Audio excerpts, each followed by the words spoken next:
जैन पैरे से कुशल पथ के आज की इस वीडियो में आप लोग का स्वागत है। आज हम इस सेशन में कुछ ऐसी चीज़ों को डिस्कस करने वाले हैं जो हर एक स्टूडेंट के लिए बहुत ही अति आवश्यक चीज़ें होती हैं। चाहे वो 1 क्लास में पढ़ते हों, चाहे 2 क्लास में पढ़ते हों, या कंपटीशन की तैयारी करते हो, चाहे कोई भी कंपटीशन की तैयारी करते हैं, एपीएससी बीपीएससी जेईई मेन। हालांकि देखो, मैं मतलब उतनी लेवल की चीज़ें नहीं कर रहा, परंतु मेरी जो एक्सपीरियंस है, मैंने जो देखा है, मैंने जो आसपास के लोगों से या फिर जो यूपीएससी की तैयारी की है उनसे भी जो मैंने सीखा है उसको मैं यहाँ पे रखने का प्रयास कर रहा हूँ। क्योंकि जो ये आप लोग टाइटल तो मतलब देख के समझ ही गए होंगे या फिर थंबनेल को देखकर समझ गए होंगे कि हम इस वीडियो में बताने क्या वाले हैं। तो आज के इस वीडियो में हम ये समझने वाले हैं कि आखिरकार हमें नोट्स किस प्रकार से बनानी चाहिए कि हमारे जो स्टडी होती है, हमारे जो अध्ययन होते हैं, उसे एक अलग दिशा प्रदान करने का प्रयास करेगा वो। ठीक है, तो बिना देर करते हुए आज के इस वीडियो में हम लोग ये जानने का प्रयास करेंगे कि आखिरकार हम किस प्रकार से नोट्स बनाएं कि हमारी जो पढ़ाई के तरीके होती है, जो हमारे याद करने रिकॉल करने के तरीके होते हैं, वो इम्प्रूव होता चला जाए। ठीक है, तो बिना देर करते वे चलो शुरुआत करते हैं। देखो यहाँ पे मतलब कि सिंपल सी चीज़ें जो होती है, यहाँ पे ये सारी मैंने जो थंबनेल लगाया ताकि बस ये चीज़ों को दिखा सकूँ। ठीक है, और यहाँ पे जो मैंने लगाया है ये सारी चीज़ें, ये जो ये देख रहे होंगे आप लोग, ये नोट्स जो ये अच्छे से आपको दिखती नहीं होगी, बाद में लास्ट में मैंने इसे लगा दिया है। ये मेरी कॉपी की, यानी मैं जो नोट्स बनाया था ना, 12th का जो बायो का नोट्स बनाया था, थोड़ा सा उसका मैंने कॉपी रखा है। ठीक है, चलो आगे की हम चीज़ें देखते हैं। ठीक है,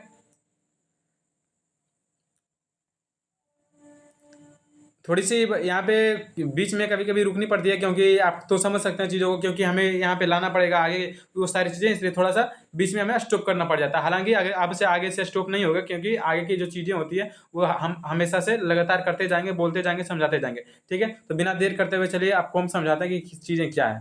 ठीक है, देखो इफेक्टिव नोट्स बनाने की कुछ टिप्स। इफेक्टिव नोट्स बनाने की कुछ टिप्स, देखो यहाँ पे क्या होते हैं ना, जनरली ये तो देख सकते हैं ना, यही हमारी हथियार यही है जो मिर्ची को खा के खुद की जो एनर्जी होती है ना, एकदम बूस्ट, मियाज को पूरा टन्नक कर देता।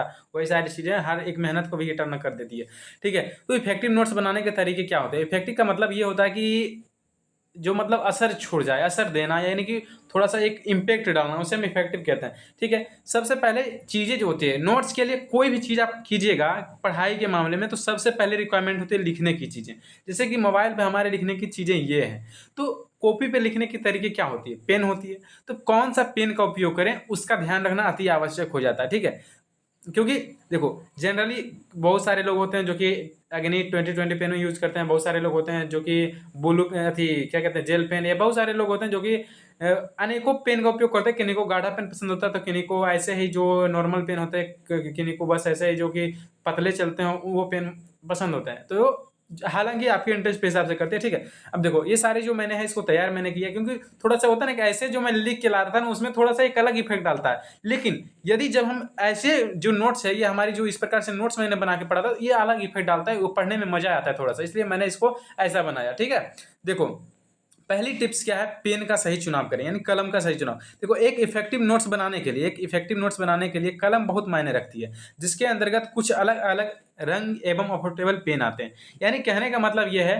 कि कलम जो है ना, नोट्स बनाने में बहुत ही महत्वपूर्ण रोल अदा करती है। और आपके हिसाब से जो भी हो, जैसे कि हेडिंग के लिए ये सारी चीज़ को मैं ये इस पॉइंट को समझाने के बाद लास्ट में इसको बताऊंगा। ठीक है, चलो आगे मैं इसको समझा देता हूँ।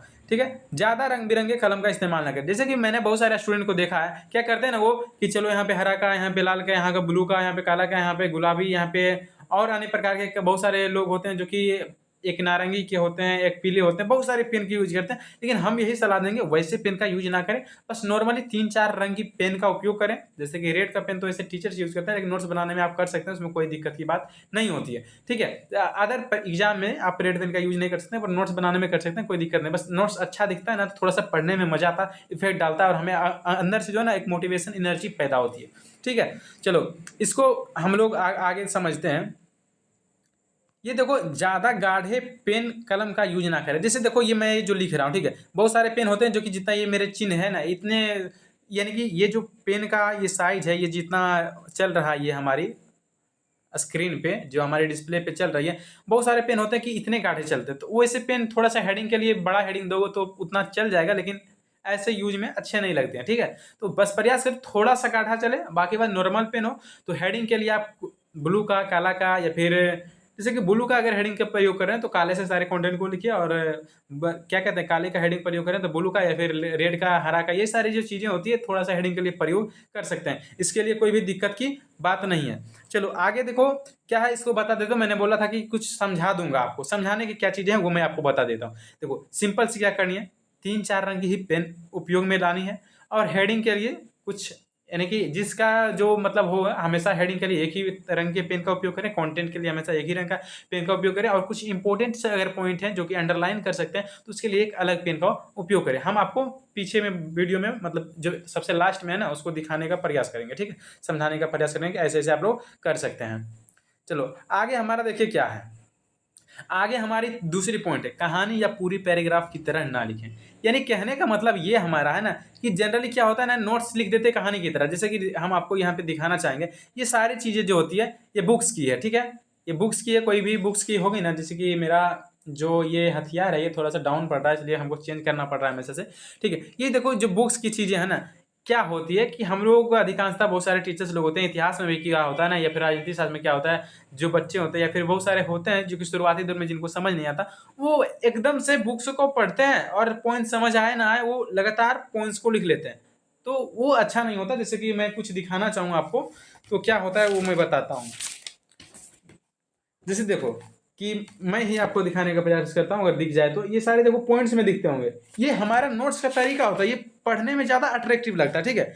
और ये देखो ये सारी जो दिख रहे होंगे ये पॉइंट्स में दिख रहे हैं, दिख रहे हैं ना आपको, यानी पॉइंट्स बाय पॉइंट्स होते हैं ना, तो हमको पढ़ने में भी मजा आता है और याद भी जल्दी होते हैं। और वहीं देखो आपको इतिहास की चीज़ें मैं बोल रहा था, तो देखो यहाँ पे ये सारी क्या है, पॉइंट्स के रूप में है, लेकिन मैंने यहाँ पे क्या किया ना कि जहाँ से थोड़ी सी, लगभग मेरी सारी जगह जो है ना पॉइंट्स के रूप में ही है, देख सकते हैं, ठीक है, पॉइंट्स के रूप में किसी एक टॉपिक को थोड़े से पॉइंट में कवर कर लिया, उसके बाद ही कोई चीज़ को बताया गया है, ठीक है। और थोड़ा सा लास्ट में तो मैंने पेज को जोड़ा, पर कुछ कुछ यहाँ पे बताते जाऊंगा ना तो समझ ज़्यादा आएगी। यहाँ पे आप लोग देखेंगे तो सारा चीज़ साथ में लिखा हुआ लगेगा, लेकिन यहाँ पे तीर के निशान से सारे पॉइंट्स बने हुए हैं, क्योंकि ये सादा पेज में लिखे हुए हैं, ठीक है, व्हाइट पेपर पे। तो इस प्रकार से जो होते हैं ना, कहानी की तरह या फिर एक पैराग्राफ की तरह आपको नोट्स नहीं बनानी है, बल्कि पॉइंट्स बाय पॉइंट्स बनाने हैं। कि जैसे कि कैसे पॉइंट्स बाय पॉइंट्स बनाना है ये बता देता हूँ। जैसे कि एक होती है कि पोषण क्या है, मान लीजिए सवाल है पोषण क्या है, बायो की एक आधारित सवाल है, ठीक है।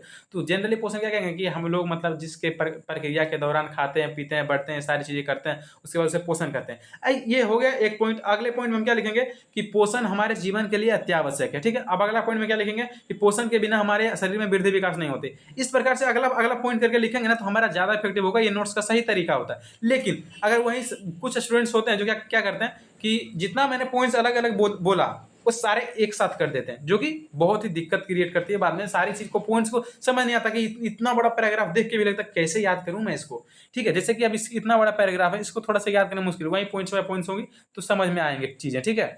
अब देखो यहाँ पे समझा देता हूँ कि नोट्स बनाते वक्त इन बातों का ध्यान रखना अत्यावश्यक है, ठीक है। ये समझ गया। कहानी की तरह बिल्कुल ना लिखे, क्योंकि इससे होता है कि आपको खुद भी समझ नहीं आ सकता और पढ़ने में भी दिक्कत आ सकती है। कहने का मतलब ये है कि आप जब ऐसे लिखोगे ना तो आपको समझ नहीं आएंगी, और ज़्यादा बड़ा हो गया ना तो फिर समझ आएगा कौन से पॉइंट्स कहाँ थे, कैसे मैं इसको एक साथ में पढ़ सकूँ, कैसे मैं एक साथ में इसको समझ सकूँ। वहीं अलग अलग पॉइंट्स में होते हैं तो समझ आते हैं। जैसे कि उदाहरण के तौर पर बताना चाहूँ तो देखो, एक ही आप बताओ, दाल भात सब्जी जो भी होती है, दाल भात हो गया, फिर चावल हो गया, जितनी भी चीज़ें, आलू हो गई, सारी को एक ही में मिला दो, उसके बाद बना दो, कैसा लगेगा? थोड़ा सा भद्दा सा लग रहा है ना। वहीं उसको आप दाल अलग बनाओ, भात अलग बनाओ, मतलब कहने का मतलब चावल, क्योंकि हो सकता है बहुत सारे लोग समझे नहीं अगर दूसरे जगह से देख रहे हो तो, ठीक है।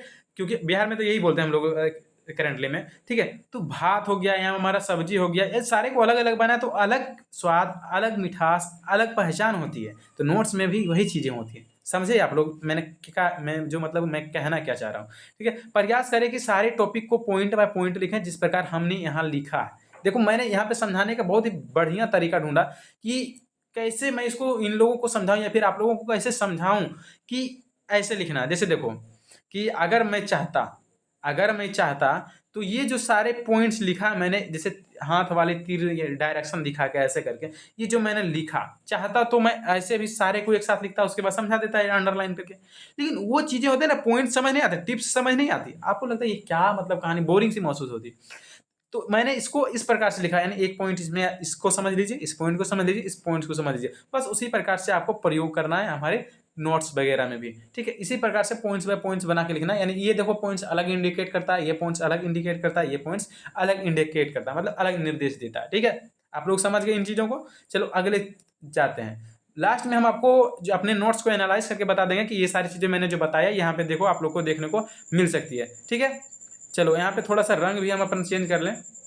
देखो यहाँ पे क्या है ना, अरे रंग हम अपना चेंज नहीं करने बोल रहे हैं, ये जो मार्किंग हम लिख रहे हैं ना वो, क्योंकि गिरगिट की तरह रंग नहीं बदलने वाले ना, ठीक है। देखो अब सारी चीज़ें देखो, हर एक मैथ में तो मतलब होती हैं आंकड़े होती है, मैथ में फॉर्मूले होते हैं, तो जो नोट्स बनाते हैं उसमें मैथ में आंकड़े फॉर्मूले चार्ट वगैरह का प्रयोग कीजिए। वहीं देखो बायो में क्या होती है, कुछ बायो के चित्र होती हैं, कुछ जीवों के चित्र होते हैं, कुछ अंगों के चित्र होते हैं, तो चित्र को आप डायग्राम को बनाइए। तो देखो यहाँ पे भूगोल में क्या होती है कि मैप वगैरह होते हैं, हमारे नक्शे होते हैं, हमारे कुछ ऐसे पॉइंट्स होते हैं जो कि हमें दिखाने होते हैं, या फिर कोई एक क्या कहते हैं कि नदी को दिखाने के एक अलग सिंबल होते हैं, रेल को दिखाने के अलग सिंबल होते हैं, तो उन सारे प्रयोग हमारे भूगोल में कर सकते हैं। इतिहास में क्या होता है, इतिहास में जैसे कि ये हमारे जो वास्को डी गामा था वो इधर से पुर्तगाल से चल के आता है, इंडिया को खोजता है, तो पुर्तगाल जैसे कि हमारा मान लीजिए कि ये हमारी पृथ्वी है, यहाँ पे यूरोप है, यहाँ पे हमारी एशिया है, यहाँ से चल के आती है, इसको डायरेक्शन से दिखाओगे ना आप लोग तो ज़्यादा क्या होगा ना कि यहाँ पे ये समझने की जरूरत नहीं कि यहाँ से आया, बस डायग्राम को देखो, अच्छा वास्को डी गामा था ऐसे आया, ये थोड़ी सी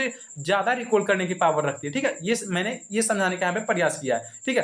तो देखो अध्ययन के समय यदि कोई चित्र हो तो उसका इस्तेमाल करें, जैसे देखो भूगोल में हमारे मैप का इस्तेमाल कीजिए, या फिर बायो में है तो उसका का इस्तेमाल कीजिए, जैसे कि अब हमारी केमिस्ट्री में है तो कुछ चार्ट होती है, केमिस्ट्री में कुछ फंक्शन होते हैं, कुछ सारणी होते हैं, उसका इस्तेमाल कीजिए, नहीं कि बस हाँ परमाणु ये होते हैं, परमाणु संख्या होती है, तो जैसे देखो क्या करते हैं हम लोग, हाइड्रोजन जैसे कि यहाँ पे एच है, ठीक है, हाइड्रोजन है, हीलियम है, लिथियम है, जो भी है ये हमारे क्या हो गई, तत्व हो गई, यहाँ पे लिख देंगे तत्व, यहाँ पे लिख देंगे परमाणु संख्या, ठीक है। उसके बाद इस प्रकार से चार्ट करोगे ना तो यहाँ पे लिख दोगे 1 2 3 जो भी होगी, इस प्रकार से लिखना है। ये लिखते हैं हम लोग केमिस्ट्री में जनरली, ऐसे लिखोगे ना तो समय भी बचेंगे, समझने का तरीका भी आएगा, और दिमागी स्किल भी डेवलप होगा, चार्ट बनाने की चीज़ें भी आएगी, और नोट्स का एक इफेक्ट भी दर्शाया जाएगा। लेकिन बहुत सारे आप ऐसे अगर लिखना चाहें तो हम तो इसको इस प्रकार से भी लिख सकते हैं ना, ऐसे करके कि हाइड्रोजन जैसे का सिंबल एच होता है, और इसे हम इसका परमाणु संख्या 1 होता है, हीलियम का सिंबल एच ही होता है, और इसका परमाणु संख्या 2 होता है। ये देखो क्या है, ये हमारा रिटर्न हो गया।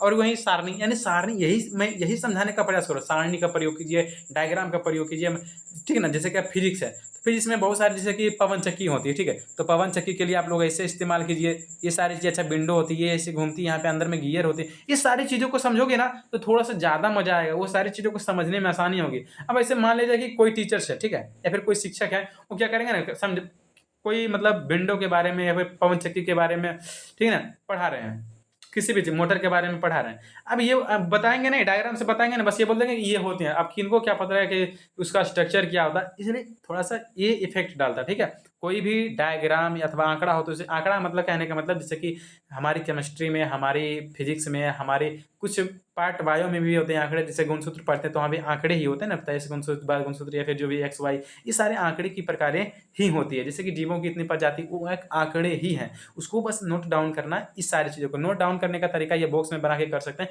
ये हम आगे समझाएंगे, ठीक है। चलो आगे हम समझने के, देखो फिगर के थोड़ा सा ये देखो, फिगर के इस्तेमाल से आपको बाद में समझने में आसान है, यही आप जब मैप बनाओगे ना तो समझने में आसान है। जैसे फिगर, डायग्राम या आंकड़ा उपयोग करने से पढ़ा हुआ ज़्यादा दिन तक याद रहता है। कहने का मतलब कि जो फिगर्स होती है ना, जो हमारे चित्र होती है, जो हमारे डायग्राम होती है ना, उससे ज़्यादा रिकॉल कर पाते हैं उसकी अपेक्षा जो कि सिर्फ थ्योरी हो। उदाहरण के तौर पर, और जो मैंने महत्वपूर्ण बिंदु के बारे में बताया कि बिंदु बाय बिंदु लिखना, यानी पॉइंट बाय पॉइंट, देखो यहाँ पे मैंने क्या किया, पॉइंट बाय पॉइंट। चाहता तो मैं इसको ये सारी चीज़ें को नहीं डालता, ये जो लाइनिंग है वो नहीं डालता, डायरेक्ट ऐसे कर देता, थोड़ा सा भद्दा भी लगता ना, तो इसलिए देखो मैंने क्या किया, एक अलग पॉइंट है, अलग अलग पॉइंट है, एक अलग पॉइंट है, एक अलग पॉइंट है, ठीक है। ये मैंने किया। चित्र अथवा फिगर का इस्तेमाल करेंगे, इसमें मैंने ये भी समझाने के प्रयास, देखो हमारी दुनिया जो होती है जनरली, उसमें देखो जैसे सौरमंडल के बारे में आप पढ़ रहे हो, ठीक हो, चाहे आप कोई भी हो, जनरली ये बेसिक्स की चीज़ें हैं, ये सारी मतलब जितना आधारिक नीचे की लेवल की चीज़ें को समझाने में आसानी होगी ना, उतना आप लोग को समझ आएगा, ठीक है। मैं ये नहीं कह रहा कि देखो बहुत सारे लोग होंगे यूपीएससी की तैयारी करते होंगे, बीपीएससी, आईआईटी, जेईई, वो हमसे ज़्यादा अनुभवी हैं, मैं उनसे ज़्यादा अनुभवी नहीं, मैं उनसे हमेशा सीखने का प्रयास करता हूँ। उनका अनुभव कोई भी यहाँ पे साझा करने का प्रयास किया, उनके अनुभव क्या होते हैं, नोट्स कैसे बनाते हैं, उनका अनुभव भी मैं यहाँ पे रखने का प्रयास किया हूँ, ठीक है। तो लेकिन बहुत सारे स्टूडेंट हैं जो कि नए नए जाने की तैयारी कर रहे हैं, हमारे एज के हों या फिर हमसे कुछ बड़े हों, उनको समझ नहीं आ रहा हो, या फिर अगर आप में कोई बड़े भी हों और इससे कुछ आप सीख रहे हैं ना, तो ज़िंदगी में ना बहुत मतलब अच्छा समझूंगा खुद को कि हाँ कुछ हेल्प कर पाया। और जहाँ पे थोड़ी सी हमें सुधार की आवश्यकता पड़ती है तो आप हमें कमेंट कर सकते हैं, तो वहाँ पे हम अपने सुधार करेंगे खुद, ताकि खुद का भी इंप्रूवमेंट हो सके। ठीक है, तो जैसे देखो ये हमारी है, तो ये आप कॉपी पेस्ट ड्रॉ कर लीजिए, ये हमारी मून, पृथ्वी जो भी होते हैं, मरकरी। ठीक है, जैसे कि यहाँ पे हमारी अर्थ है। ठीक है, तो बहुत सारे डायग्राम होते हैं जो कि यहाँ पे मून भी चक्कर दर्शाता है। ठीक है, यहाँ पर हमारे बुध है। तो ये सारी चीज़ें को ना आपको ड्रॉ करोगे ना, तो ज़्यादा समझ आएगी। ठीक है, समझ गए इन चीज़ों को। अब देखो क्या है, टॉपिक्स को अच्छे से पढ़ें और समझें। कहने का मतलब ये है कि जब आप बिना पढ़े हुए डायरेक्टली लिखोगे नोट्स, तो ना ही याद होंगे, ना ही समझ आएंगे, और ना ही बाद में पढ़ने का मन करेगा। वहीं जो टॉपिक्स होते हैं वो समझ जाओगे। जैसे पोषण क्या है, जैसे आप रट ले सिर्फ कोई कि हम लोग खाते हैं, पीते हैं, वृद्धि करते हैं, ये सारी चीज़ें करते हैं, उसे हम पोषण करते हैं, बस रट ले, उसको समझ नहीं आएगा। लेकिन ये थोड़ा सा रिलेट करें जिंदगी से। अच्छा ठीक है, सच में हम बचपन में बच्चे थे, खाना खाए, अच्छा हम लोग गिरे तो घाव हो जाता था, लेकिन वो फिर से ठीक हो गए। ये सारी चीज़ें तो है पोषण से ही हमारी, ये सारी चीज़ें रिकवर हो रही। अगर इस प्रकार से रिलेट करोगे ना, तो ज़्यादा समझ आएगी। जनरली देखो कंपटीशन के एग्जाम्स में जो होते हैं ना, वन से 5 तक तो बेसिक चीज़ें होती है, जोड़ घटा गुना भागा बोर्डमास, ये सारी चीज़ें आनी ही चाहिए। लेकिन 6 से लेकर 12 तक के जितने भी बुक्स होते हैं, चाहे आर्ट्स के हो, कॉमर्स के हो, या फिर वो सारी बेसिक्स बुक्स हैं। जो उस बुक को पढ़ लेगा ना, वो आधा समझो कि लगभग 50%, कोई भी कंपटीशन एग्जाम के लिए लगभग 50% सिलेबस मानो कि कवर ही होता है। और अगर छोटे एग्जाम हो तो लगभग 70-80% जो सिलेबस होते हैं वो कवर हो जाते हैं। बस हमें अच्छे से समझने की जरूरत है। खासकर एनसीईआरटी एक ऐसी बुक है ना जो कि पूरी भारत में चलती है, बस खाली कोई भी लैंग्वेज है, इंग्लिश में, हिंदी में चलती है। और इतना थोड़े से शब्द में एनसीईआरटी में बहुत सारी चीज़ों का वर्णन है। तो इन सारी चीज़ों को समझने का प्रयास करें। आप लोग यही कहूँगा, पहले चीज़ों को समझें, उसके बाद नोट डाउन करें, तब आपकी अच्छी नोट्स बनेंगे। ठीक है, समझ गए आप लोग? काहे लिए यार ऐसे हो जाता हमेशा तो। चलो आगे देखो, समझाने का हम प्रयास करते हैं। ठीक है, नोट्स बनाने से पहले टॉपिक्स को अच्छे से समझ लें। ये तो मैंने पीछे भी बताया कि अच्छे से पढ़ें, यानी पढ़ने के बाद उसको समझ लें। ठीक है, अब देखो क्या यहाँ पे एक नई पॉइंट्स मैंने क्या जोड़ा। जब आप पढ़ोगे ना, जैसे पोषण पढ़ा, ठीक है, आपने पोषण पढ़ा, उसके बाद पोषण पढ़ने के बाद खुद से प्रश्न करो, पोषण क्या होता है। जैसे पोषण हमारी थ्योरी है बुक्स में। ठीक है, जैसे कि यहीं पे आपको मैं बताता हूँ। ठीक है, यहीं पे आपको मैं बताने का प्रयास करता हूँ। जैसे देखो यहाँ पे, पढ़ी गई चीज़ों को नोट डाउन करें और फिर उस सवाल ढूंढें जिससे आपके डाउट्स क्लियर होंगे। तो यहाँ से ही मैंने जो पढ़ा, यहाँ पे इन्हीं से सवाल उत्पन्न करता हूँ। ठीक है, पढ़ी हुई चीज़ों को करने के बाद हमें क्या करना चाहिए। तो हमें पढ़ी हुई चीज़ों को, यहाँ पे जवाब अगर इसको पढ़ेंगे तो पता चलेगा कि पढ़ी हुई चीज़ों के बाद हमें सवाल करने का प्रयास करना चाहिए। तो यहाँ पे ये सारे सवाल मैंने यहीं से उत्पन्न किया। उसी प्रकार से आपको पढ़ के सवाल उत्पन्न करनी है। ठीक है, आप इसे समझ गए होंगे, आशा करते हैं। ठीक है, तो वही चीज़ें, जब सवाल करोगे ना तो दिमाग में एक अलग डेवलपमेंट होगी। जब सवाल करोगे ना, ऑटोमेटिक जवाब, जब जैसे अचानक अभी पढ़े हो, अब अचानक पढ़ने के बाद जब सवाल करोगे तो अचानक उसी वक्त जवाब दोगे, तो वो धीरे धीरे दिमाग में ज़्यादा सेट होते हैं, ज़्यादा समझ आते हैं हमें। ठीक है, इस प्रकार से काम करोगे तो ज़्यादा बेस्ट होगा, ज़्यादा आपको जो आगे बढ़ने में ना सहूलियत होगी। इस सारी चीज़ों को देखो, मैं अपना एक्सपीरियंस भी साझा कर रहा हूँ, क्योंकि मेरा तरीका जो जनरली है, बहुत सारे स्टूडेंट्स हमसे, बहुत सारे साथी, बहुत सारे लोग भी हमसे पूछते हैं, बहुत सारे बच्चे पूछें कि भैया आप कैसे पढ़ते हैं, आप दिन रात पढ़ते होंगे। अरे यार नहीं, बस जो बता रहा हूँ, थोड़ा थोड़ा पढ़ो लेकिन इफेक्टिव पढ़ो। 2 घंटा ही पढ़ो लेकिन इफेक्टिव पढ़ो। अब 8 घंटा पढ़ो, समझ ही कुछ नहीं है, फायदा। That's not matter, time is not matter, important thing is what you learn and what you understand. यानी आप क्या सीख रहे हो, आप क्या समझ रहे हो, ये ज़्यादा इंपॉर्टेंट है, ना कि समय आप इतना देर पढ़ रहे हो, आप इतना देर पढ़ रहे हो। ठीक हो, सवाल करने के लिए प्रयास कीजिए। जैसे पोषण की चीज़ें, तो अच्छा पोषण से क्या क्या लाभ होती है, वहाँ सवाल हो गई। ठीक है, ये सारे सवाल को उत्पन्न करने का आप लोग प्रयास करें। ठीक है, अब देखो यहाँ पे मैंने क्या जोड़ा कि लिखावट पर ध्यान दें। देखो नोट्स बनाओगे, जनरली क्या करता है स्टूडेंट्स कि जैसे कि यहाँ पे एक अच्छी चीज़ें लिखती है, सावधानी मैंने लिख रहा है। ठीक है, अच्छे से तो मिर्ची है ना, तो मिर्ची से तो उतना लिखा था नहीं, जैसे सावधानी ये मैंने लिखा था, ये आपको अच्छे से समझ आ रही होगी। ये अगर ऐसे नोट्स में अच्छे से साफ और सुथरा लिखोगे तो ज़्यादा समझ आएंगे। अब वही देखो, मैं ऐसे लिखता हूँ, ऐसे लिख दिया, थोड़ा सा लग रहा है ना भद्दा सा, मजा आएगा देखने में, मजा आएगा पढ़ने में, मजा आएगा समझने में, आप छोड़ के चल जाओगे हमेशा ऐसे करेंगे तो। बस वही चीज़ करना नोट्स में यार, और ज़्यादा कुछ नहीं करना, समझे आप। 7वां में देखो क्या है, अगर अध्ययन करते समय कोई नई जानकारी प्राप्त हो तो उसे नोट डाउन करें।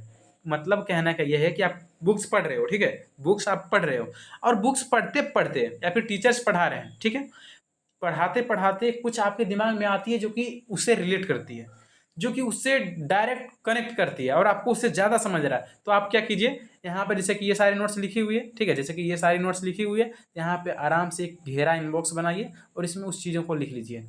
बस बहुत आसानी रहेगी पढ़ने में। अच्छा अब देखो, इससे पढ़ने से पहले आप पर नज़र इसकी जाएगी, और जब इसको करोगे तो आपको समझ, अरे ये तो मैंने खुद किया था, डायरेक्ट दिमाग रिकॉल करेगा। अच्छा यहाँ पर सर ये बताए थे तो मैंने ये सोचा था, डायरेक्ट रिकॉल करती है तो वो ज़्यादा समझ आती है, चाहे सर पढ़ाएं या फिर किताब से पढ़ रहे हो, उसके बाद कोई एग्जाम्पल आया जैसे उदाहरण के तौर पर, ठीक है, उदाहरण मैं आपको देता हूँ, ठीक है। जैसे बुक्स में होती है, जैसे बुक्स या फिर लोग भी कई पूछते हैं 2 जोड़ 2 भागा 2 बराबर क्या होगा, ठीक है। इसके आंसर जो भी हो, जैसे कि 3 होगा, ठीक है, 3 होगा, तो आप इसी पे अपना सवाल पैदा करो, अपना कॉन्सेप्ट को, अपना नॉलेज को निकालो। अच्छा 3 जोड़ 3 भागा 3 गुना 3 करेंगे तो क्या होगा। अब इसको जब आप क्लियर करोगे ना, अरे यार इसको तो मैंने खुद बनाया था, ये तो मेरी पकड़ की चीज़ें, ये ज़्यादा इफेक्ट डालती है, ठीक है। आप समझ गए ना, मैंने मैथ्स का सहारा लिया, आप जैसे कि एक और एग्जाम्पल दूसरे का सहारा लेके बताने का प्रयास करता हूँ। जैसे देखो वास्को डी गामा भारत आया था, जिसे जनरली अपने बुक्स में ये पढ़ा, ठीक है। अब देखो यहाँ पे सवाल उत्पन्न आप कर सकते हो, वास्को डी गामा से भारत क्यों आया था, उसका आने का मकसद क्या था, आया तो कहाँ आया था, किनसे मिला था, निकला तो क्या लेके निकला था। ये सारे सवाल आप खुद पैदा करोगे ना, सारी कॉन्सेप्ट क्लियर।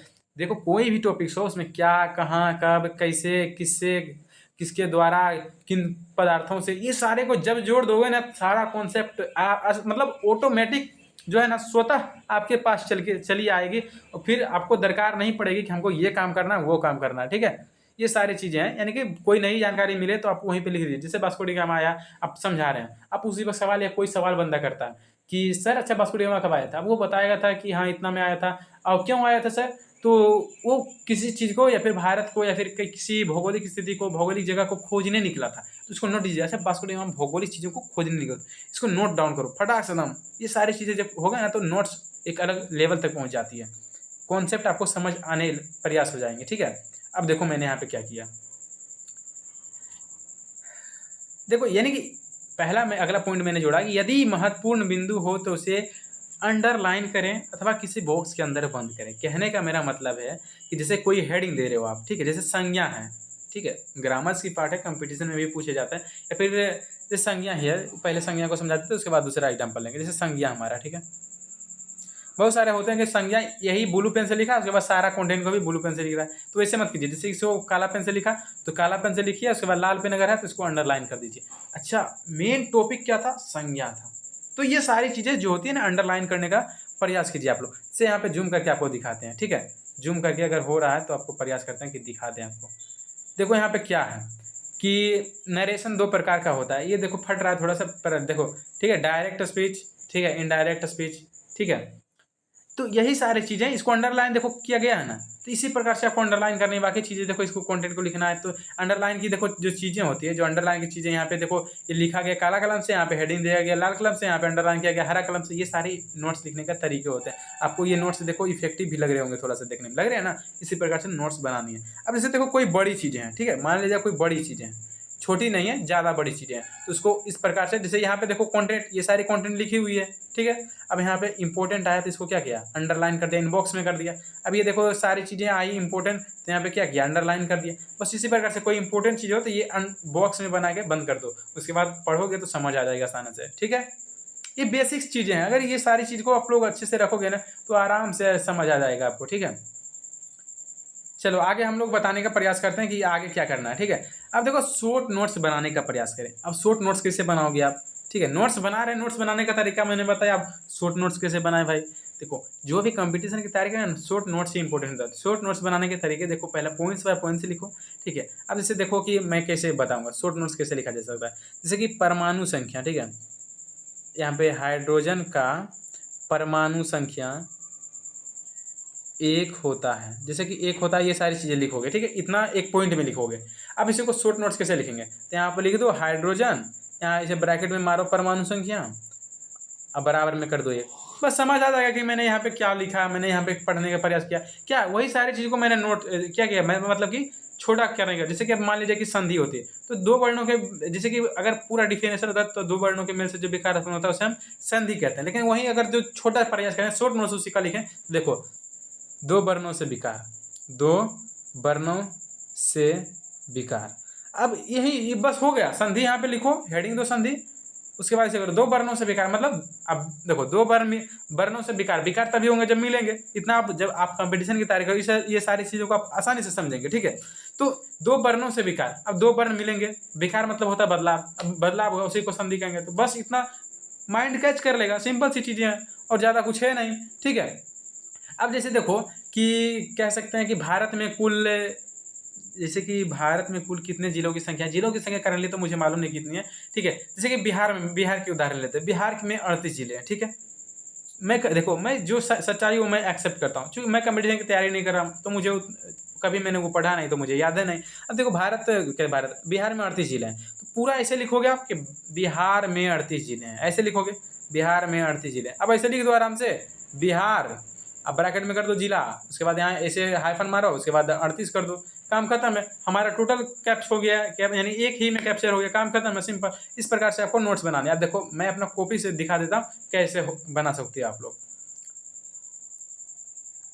चलो मैं एक उदाहरण देना चाहूँगा अभी, ठीक है, जो भी देखते हो, क्योंकि ज़िंदगी में कोई ना कोई होते हैं ना जो कि बदलाव या फिर हमें मोटिवेट करते हैं, या हमें भी मोटिवेट करने के लिए पीछे से कोई बहुत सारे हैं, कोई मम्मी पापा हैं, गुरु हैं, भाई बहन हैं, तो बहुत सारे हैं, बहुत सारे दोस्त भी होंगे, बहुत सारे दुश्मन भी होते हैं जो हमें मोटिवेट करते हैं काम करने के लिए, ठीक है। तो मेरे पीछे भी कुछ हैं खास लोग, मम्मी पापा और भी लोग हैं जो कि मोटिवेट करते रहते हैं, और कुछ भी दिक्कत होती है तो हमें कहते हैं कि तुम आगे बढ़ो। अधिकांशतः जो होते हैं गुरु भी मदद करते हैं, तो मतलब गुरु का तो मतलब मत नाम बोलो, इतना हमेशा गाइड करते हैं। कभी हर एक गुरु चाहते हैं कि मेरा जो चेला है, मेरा जो स्टूडेंट्स है, मेरा जो विद्यार्थी है, वो हमसे ज़्यादा आगे जाए, ठीक है। तो वो सारी चीज़ें, अब देखो यहाँ पे जो था ना, एक कोई थी मेरी एक दोस्त थी, वो बोली थी 12th में वो पढ़ रहे थे, अब तो 12th वो क्रॉस कर चुके थे, वो बोली कि हमको नोट्स चाहिए, ठीक है। तो नोट्स चाहिए, मैंने बोला ठीक है बना के दे देंगे, लेकिन किसी कारण बस मेरी ज़िंदगी में कुछ ऐसी घटनाएं घट गई जिससे मैं नोट्स बनाने में सक्षम नहीं रह पाया।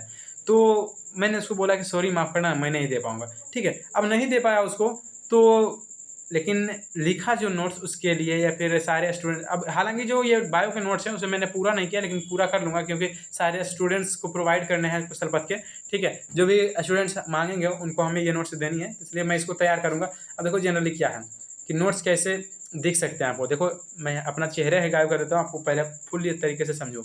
देखो ये हमारी हेडिंग मैंने दे दिया, अलैंगिक जनन की विधियाँ प्रकार। देखो ये जो चीज़ें हैं ना वो अलग अलग पेन से लिखी गई हैं, ठीक है, अलग अलग पेन से लिखी गई हैं, लेकिन अलग अलग पेन से लिखी गई हैं, लेकिन हुआ क्या ना कि स्कैन करने के बाद जो होती है वो सारे रंग ब्लैक में बदल गई। तो वही चीज़ को आप देखा, ये दूसरी कलर में थी, अब देखो इसको हेडिंग मैंने दिया। ये आप ऐसे ही जनरली देख लो, पहले आप जनरली देखो कैसा इफेक्टिव लग रहा है नोट्स या नहीं, ठीक है। नोट्स देखो आपको नोट्स इफेक्टिव लग रहा है या नहीं, ये हमारे देखो नोट्स है, इफेक्टिव लग रहा है या नहीं।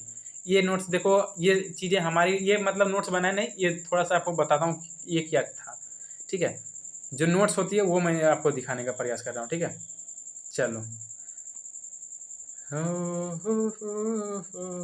गुनगुना लेते यार, क्या होगा थोड़ा सा, आप भी गुनगुनाओ यार, जिंदगी में कभी कभी गुनगुना लो, नहीं आता तो भी, ठीक है। अब देखो अलैंगिक जनन की विधियाँ देखो 6 है, तो मैंने इसको इस प्रकार से लिखा, 1 2 3 4 5 6। बहुत सारे होते हैं जो कि ये किसी प्रकार से लिख लेंगे, या फिर बहुत सारे 1 2 3 ऐसे भी करते हैं, तो हालांकि सबका अपना अपना तरीका होता है, ठीक है। अब एक है देखो विखंडन दिया मैंने, विखंडन देने के बाद मैंने क्या किया, इसको देखो हाईलाइटर से हाईलाइट किया। हालांकि आप मैंने 2 हाईलाइटर का उपयोग हमेशा से करता हूँ, लेकिन आप 2 या 3 कर सकते हैं, हालांकि 4 भी कर सकते हैं आप लोग, लेकिन ज़्यादा हाईलाइटर का उपयोग ना करें, फिर ज़्यादा अच्छा भी नहीं लगता। अब देखो इसकी जो छोटी चीज़ें होती है, इसका मैंने डिफिनेशन लिख दिया। उसके बाद इसको भी जो भाग में बांटा गया, वो सारी चीज़ को यहाँ पे मैंने निम्नलिखित यानी कि क्रमबद्ध तरीके से लिख दिया 1 2 करके, ठीक है। अब देखो इसको पॉइंट्स बाय पॉइंट्स मैंने लिखा है, चीज़ों को लिखा है ना, पॉइंट्स बाय पॉइंट्स लिखा है, ठीक है। अब देखो यहाँ पे डायग्राम आया। अब इसको हम अमीबा को जो विखंडन होती है उसको समझने के लिए अब कैसे समझ सकते हैं, अमीबा का जो जन्म होता है, अमीबा का जो विस्तार होता है, जनन होता है, वो कैसे होता है, इसको मैंने देखो डायग्राम से समझा। यानी इसको अगर मैं नहीं भी पढ़ूंगा ना तो डायग्राम देख के जनरली मैं समझ सकता हूँ। कैसे समझ सकता हूँ वो समझा देता हूँ। देखो पहले अमीबा ऐसे था, वो धीरे धीरे जो है अपना विस्तार करते जाता है, फिर वो धीरे धीरे टूटने के कगार पे आता है, फिर अपने आप को 2 भाग में बांट देता है। उसके बाद 2 नए नए अमीबा का निर्माण हो जाता है, ठीक है। यहाँ पे उल्टा मैंने बता दिया, इस प्रकार से चल रही है, ठीक है। ये देखो डायरेक्शन तीर का दिखाया ना मैंने, ठीक है। तो 2 भाग में बढ़ जाती है, इसके बाद नया बन जाता है। तो जनरली मैं इसको नहीं भी पढ़ूंगा तो यहाँ पर नीचे से डायग्राम से देख के आधा समझ आ गया। यानी जो होती है ना, इसीलिए कहता है डायग्राम्स जो होते हैं ना हमें मदद करती है शॉर्ट नोट्स के लिए, रिकॉल करने के लिए, तुरंत बस देखते के साथ हमें वो चीज़ों को समझने के लिए, ठीक है। अब देखो यहाँ पे मैंने इसको चित्र बनाया, तो इसको पहले चित्र क्या क्या था, क्या क्या उसका नाम है, उसको भी मैंने इंडिकेट किया तीर के साथ। उसके बाद चित्र को मैंने यहाँ पे हाईलाइट के साथ दर्शाया कि ये चित्र किस चीज़ की है। यहाँ पे देखो, फिर यहाँ पे क्या अमीबा की तरह पैरामीशियम में भी द्विग विखंडन होता है। मतलब कि ये सारे पॉइंट्स मैंने बनाए, ठीक है। इस प्रकार से नोट्स आप बना सकते हो। अब देखो यहाँ पे मैंने जो बताया था पीछे, उसको बताने का प्रयास करता हूँ, ठीक है।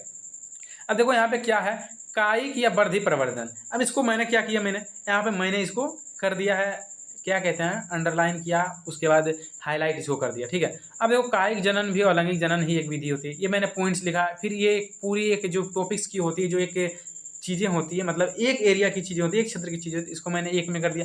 फिर ये पॉइंट लिखा, फिर ये पॉइंट लिखा, फिर ये पॉइंट लिखा, ठीक है। अब देखो पॉइंट्स लिखने के बाद देखो यहाँ पे मैंने क्या किया, मैंने आपको समझाया था। ये नोट्स जो देखो जनरली है बहुत पहले की है, लगभग 1 साल पूर्णे वाले हैं इस नोट्स के, तब जाके इस मतलब फिर भी इसको बता रहा हूँ, ठीक है। अब देखो टिप्पणी में क्या, प्रश्न, कंद, प्रकंद, बल्ब, ऊपरी भूस्तरीय, भूस्तरिका क्या है, यानी जो मैंने ऊपर में पढ़ा, ठीक है। प्रकंद है ना, यहाँ पे देखो, यहाँ पे प्रकंद है ना, उसके बाद और ऊपर में होंगे वो जो कंटेंट होते हैं, ऊपर में और सारी चीज़ें होंगी जो कि मैंने पढ़ के तो नहीं बताया, ठीक है। तो ये सारे मैंने किया क्या। अब इससे क्या होगा ना कि जनरली अगर हम एक बार रिवाइज इसको कर चुके हैं, जनरली हम लोग क्या है ना, इसको एक बार रिवाइज कर चुके हैं, तो रिवाइज करने के बाद ना हमें बस आसान होगी, ये पढ़ लेंगे, अच्छा ये था, इसको अगर हाँ ये तो मुझे याद ही है, तो मुझे नोट्स पढ़ने की आवश्यकता नहीं पड़ेगी। इस प्रकार से आप नोट्स, अब देखो मैंने यहाँ पे क्या किया, ये महत्वपूर्ण है तो इसको मैंने अंडरलाइन किया, इनबॉक्स में बंद किया, आपको बताया था कि इसको बॉक्स में बंद कर दो इंपॉर्टेंट हो तो। आप कुछ बीच में इंपॉर्टेंट हो पॉइंट में तो इसको अंडरलाइन कर दो कोई पेन से, तो यहाँ मैंने अंडरलाइन नहीं किया, लेकिन यहाँ पे हाईलाइटर का मैंने प्रयोग किया ना, यहाँ पे कायिक प्रबंधन हो गया, या फिर देखो यहाँ पे मैंने महाविपत्ति, बंगाल का आतंक जो जलकुंभी को कहा जाता है, ये सारी चीज़ को मैंने अंडरलाइन करने का या फिर हाईलाइट करने का प्रयास किया। अब देखो टिप्पणी में क्या, टिप्पणी मैंने यहाँ पे बनाया इनबॉक्स के अंदर करके, ठीक है। ये सारी चीज़ें हैं, इसको मैंने क्या किया, इनबॉक्स बना दिया अंडरलाइन करके। वर्तमान समय में जलकुंभी से जैविक खाद तैयार हो रहा है, ये देखो बुक जो, हाँ देखो यही सारी चीज़ें, यही अभी मुझको याद आया। देखो जब मैं ये नोट्स पढ़ा, ठीक है, आदत है मेरी कि मैं रात से मतलब कि रात को, सुबह को या फिर शाम को, इन 3 टाइम में कभी पेपर पढ़ता हूँ, ठीक है, अखबार पढ़ता हूँ। तो अखबार में मैंने एक न्यूज़ देखी थी कि अब जो बंजर भूमि को खुद मतलब कि वापस से जिंदा करने के लिए ना जलकुंभी से खाद बनाया जा रहा है, उसके बाद जगह जगह पे छीट कर उस मिट्टी में उसको मिलाया जा रहा है, उसके बाद बंजर भूमि भी उपजाऊ बन जा रही है। तो उसी को मैंने क्या किया, वो बाहरी नॉलेज थी, ठीक है, बाहरी जानकारी थी, लेकिन यहाँ पे मैंने बुक पढ़ा तो जलकुंभी की बात आई, तो बाहरी नॉलेज मेरे पास था, उसको मैंने नोट डाउन किया, और जो जरूरी थी मैंने बताया था, जरूरी है तो उसको आप ऐसे बंद कर दो, मैंने बताया था पीछे, तो बस वही प्रकार से यहाँ पे आपको काम करनी है, ठीक है। तो यहाँ पे यही है, ठीक है ना, वर्तमान समय में जलकुंभी से जैविक खाद तैयार हो रहा है, तो इसको मैंने क्या है, इंपॉर्टेंट चीज़ें हैं, तो ये करंट अफेयर की भी चीज़ें हैं कि वर्तमान समय में किससे जैविक खाद तैयार हो रहा है, तो ऑप्शन दे दे या फिर कुछ और दे दे, तो ये सारी चीज़ें तो करंट अफेयर की चीज़ें हैं, तो ये सारी नोट डाउन आप कर सकते हो। अब ये देखो सारी एक प्रकार की एक टॉपिक्स की चीज़ें हैं, तो इसको मैंने एक पॉइंट्स में नोट डाउन किया है। अब देखो यहाँ पे इसे हम समझाता हूँ, ठीक है। अब देखो क्या मैं इसमें समझाने का प्रयास करता हूँ, ये देखो पॉइंट्स के रूप में लिखे हुए हैं, यहाँ पे देखो ऊपर में आपको दिख रहा होगा, ये पॉइंट्स है, उसके बाद ये सारे पॉइंट्स है। अब देखो ये क्या है, ये मैंने इतिहास पढ़ रहा था क्लास 10th में, ठीक है, इतिहास इसको मैंने पढ़ रहा था, तो मैं पढ़ रहा था, तो देखो एसटी से क्या शेड्यूल ट्राइब होता है, SC ST होती है ना जो, तो शेड्यूल ट्राइब होती है, तो इसको आप ऐसे कैसे, मतलब बहुत सारे होंगे जो कि बच्चे जैसे होते हैं ना, तो लिखते हैं कि ST का फुल फॉर्म शेड्यूल ट्राइब होता है, तो ऐसे लिखेंगे, मैंने शॉर्ट में किया, ठीक है। अब देखो जनजातीय आंदोलन जो था, जो हमारे भारतीय आंदोलन में आई थी, खेड़ा आंदोलन थी, या फिर बहुत सारे आंदोलन थे, जनजातीय आंदोलन, बिरसा मुंडा की बात आती है, ठीक है। तो वो सारे जो पढ़े थे, बहुत सारे जंगल में कालीकट केरला के पास जो अंग्रेज का मतलब कि क्या करते हैं, अत्याचार किया करते थे, तो वो सारे जो लड़ाई करते थे, उसी चीज़ को मैंने किया है ना, क्या देखो यहाँ से जनजाति से जंगल में जो रहता है, उसके बाद यहाँ से रंपा विद्रोह, मन्य विद्रोह हुआ, उसके बाद फिर इतना में प्रारंभ हुआ, तमिलनाडु से प्रारंभ हुआ। अब इसको क्या करता, देखो आपको मैं बता दूं, आप यहाँ पे मैं बता रहा हूँ आपको, ठीक है। देखो जनरली अब इसको मैं छोटा करके थोड़ा सा समझाता हूँ, ठीक है। अब देखो यहाँ पे देखो जनजातीय आंदोलन के अंतर्गत, यहाँ पे देखो मैंने नोट्स नहीं लिखा, लेकिन आपको बोलने का प्रयास करता हूँ, ठीक है। जनजातीय आंदोलन के अंतर्गत रंपा विद्रोह, मान्यम विद्रोह एवं बिरसा मुंडा के अंतर्गत होने वाले विद्रोह आते हैं, ठीक है। रंपा विद्रोह हमारी 1879 ईस्वी में प्रारंभ हुई थी, जो कि तमिलनाडु के कुछ जंगली एरिया में चलाए जा रहे थे। यहाँ पे जंगली में रहने वाले आदिवासी लोग जो अपने ऊपर अत्याचार या फिर जंगलों की कटाई को लेकर जो अनुरोध कर रहे थे संसाधन के विकास खातिर, लेकिन संसाधन एक तरफ से उसकी घरों को उजाड़ा जा रहा था, तो वो अपने जीवन को, अपने घर को बचाने के लिए उसका विरोध करना प्रारंभ करते। देखो ये क्या है, मैंने यहाँ अब देखो यहाँ पे एक चीज़ क्या है, मैंने क्लास ज़्यादा जानकारी के लिए मूवी देखें आर मूवी में भी ऐतिहासिक चीज़ें दिखाई गई है, तो वही मैंने किया था कि इन सारी चीज़ों को ना नोट मतलब कि समझने के लिए भी ना बाहरी चीज़ों को रिलेट कीजिए आप। तो वही चीज़ है देखो, ठीक है? तो ये सारी चीज़ें की मैंने बस पॉइंट्स बाय पॉइंट्स इसको अंडरलाइन ऐसे-ऐसे किया, तो इस प्रकार से आप लोग ना बस ऐसे देख के समझ सकते हो, ठीक है? ये आप लोग देख लो, अब ज़्यादा वीडियो भी लंबी हो रही है, ठीक है? नहीं होगा उतना ज़्यादा लंबा, ठीक है? तो ये सारी चीज़ें देख लो। जनरली होता है ना कि मैं वीडियो लंबा ही बनाता हूँ हमेशा, आधा घंटे के हो ही जाते हैं। देख लो मैंने इस प्रकार से इस नोट्स बनाया था कि यहाँ से यहाँ ऐसे गया, यहाँ से ये हुआ, यहाँ से ये हुआ, ये सारी चीज़ें होती हैं, ठीक है? आप लोग देख लो, अगर कोई दिक्कत होती है तो आप हमें कमेंट कर सकते हैं, कमेंट में आपको मैं जवाब देने का प्रयास करूँगा। इसको मैं थोड़ा-सा समझा दूँ, देखो ये भूगोल की चीज़ें होती है, ठीक है? भूगोल की चीज़ें अब देखो भूगोल की है तो यहाँ पे क्या है कि प्रकृति वन एवं वनस्पति के बारे में, ठीक है? तो ये देखो पॉइंट्स लिखे हुए हैं, ठीक है? पॉइंट्स लिखे हुए हैं ना, उसके बाद पॉइंट्स लिखने के बाद हमारी भारत की मैप है। भारत की मैप में देखो ये साइन दर्शाया कि ये मरुस्थल का है, ये पर्वतीय वन है, तो ये है, ये मैंग्रोव वन है, ये सदाबहार वन है। ये सारी चीज़ को इंडिकेट किए हैं अलग-अलग पदार्थ से, अलग-अलग सिंबल से। ये सारी चीज़ को इंडिकेट करने के बाद आप डायरेक्ट देखोगे अच्छा इसको ये है, इसको ये है। तो ये देखो यहाँ पे जैसे गुजरात है, यहाँ पे जैसे देखो कि यहाँ पे गुजरात है, यहाँ पे राजस्थान है, यहाँ पे कुछ पंजाब के कुछ इलाके हैं और यहाँ पे हमारे बिहार आते हैं, यहाँ पे हमारे यूपी आते हैं। तो यहाँ से बस ऐसे ही भारत के मैप से देखने को पता चलेगा कि कहाँ पे कौन से वन है, कहाँ पे कौन से पदार्थ हैं, ये सारी चीज़ें। अब देखो ये जो पॉइंट्स के रूप में है, हमारे पॉइंट्स यहाँ पे बना हुआ है, तो बस इसी प्रकार से आपको काम करनी है, ठीक है? तो आशा करते हैं कि आपको आज की इस वीडियो को समझ आएगा। वैसे भी वीडियो बहुत लंबी हो चुकी है, तो आज के इस वीडियो को हम यहीं पे समाप्त करते हैं। कोई परेशानी रह जाती है तो आप हमें कमेंट कर सकते हैं। और बाकी बात जो हमें इस वीडियो को जिसको मैं मदद करना चाहे, जो हमारे गाइड मैं जिसको कर रहा हूँ, उसको भी धन्यवाद कि आशा करूँगा कि तू बहुत आगे जाएगी। जो भी मकसद के लिए आगे काम कर रही है, आशा करता हूँ कि उस मकसद में कामयाब होकर ही लौटेगी। तो अगर कोई परेशानी होती है तो कोई भी हो ज़िंदगी में, आप हमसे मदद ले सकते हैं, हमेशा गाइड करने के लिए ये बादल भारती तत्पर रहेगा। धन्यवाद। जय हिंद, जय भारत।